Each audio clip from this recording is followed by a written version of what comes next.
This film is a grimy coming-of-age tale with adolescent kids wanting to grow up too fast, running amok in an abandoned building, having almost magical run-ins with a mysterious bird person who shows up just at the right time. Let's talk about Bird by Andre Arnold.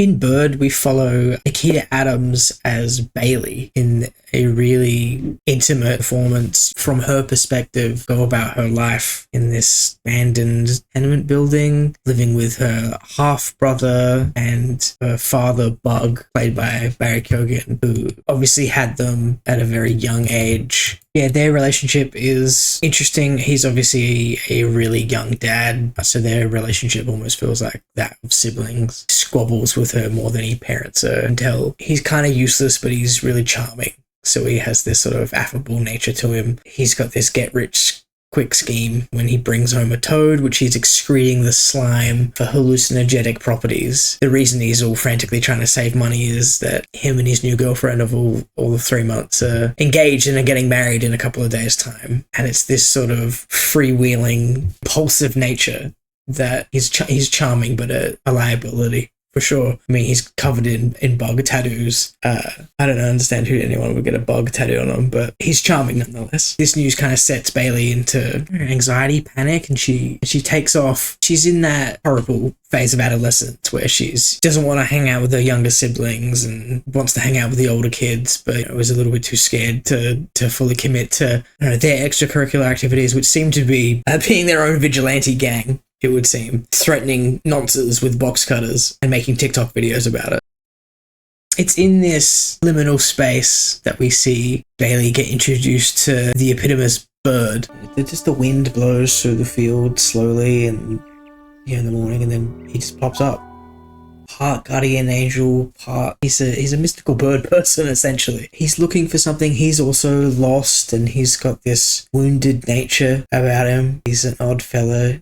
Bailey sees him standing on the corners of buildings looking down. Not too dissimilar from the Pigeon Man in Hey Arnold. I love a good mystical bird person, just like the Pigeon Lady in Home Alone 2. Bird shows up at the right time. The right times when he's needed the most. Andre Arnold really sees the beauty in the mundane, even though this is all set in the town of Gravesend in a shithole part of Kent. She still photographs every sun-dappled flower or bug on the windowsill. Really puts you in the perspective of Bailey. Really see things through her perspective. And similar to films like This Is England or maybe A Florida Project, we're really seeing kids' vantage point. You're seeing this, what we see as grimy, working class environment that's full of seedy characters, and there's always this sense of unease, that there's always a bit of danger. She's grown up in this environment and still sees the beauty and the hope, and I think this has this great balance of, even though there's a lot of chaos, it's got a lot of hope. There's a beautiful scene where I think Bird's a bit of an existential crisis and asking if he's real, and Bailey gives him like a Chinese burn on his arm. And the sentiment being like, if you could feel pain, you're real. And look, and as someone that's trapped in hell, to be reminded of the beauty and the light that gets shone in dark places is important. So anyone else that's living through a terrible time or in their own hellscape of life, there's still hope and beauty in this world. And I think this film really captures that in a gritty, blended family tale.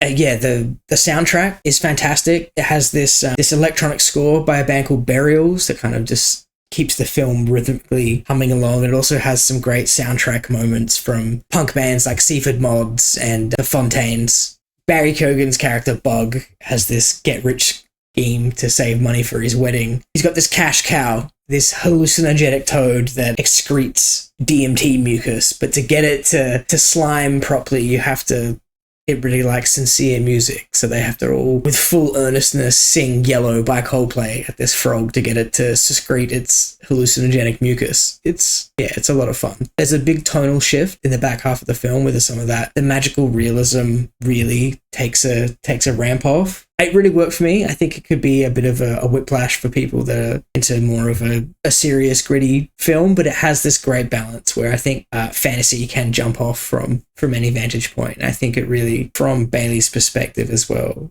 you know, a lot of the best fantasies come from just wanting to escape your current terrible situation. And again, someone who's trapped in a cursed video store in hell, I understand wanting to get out of your current situation, but still having a positive take at the end of the day. Yeah, so if you've seen Bird, let me know what you think. If it seems like something you want to watch, it has some heavy themes in it. It has some kids in danger, has some domestic abuse or animal abuse. But has dark tones, but it ultimately has an uplifting message to it, which I think counterbalances it quite well. Seen this one, if you want me to review something else, leave a like and a comment. It's the only way I can communicate, being trapped in hell. So, you know, I appreciate it a lot. Yeah, Bird.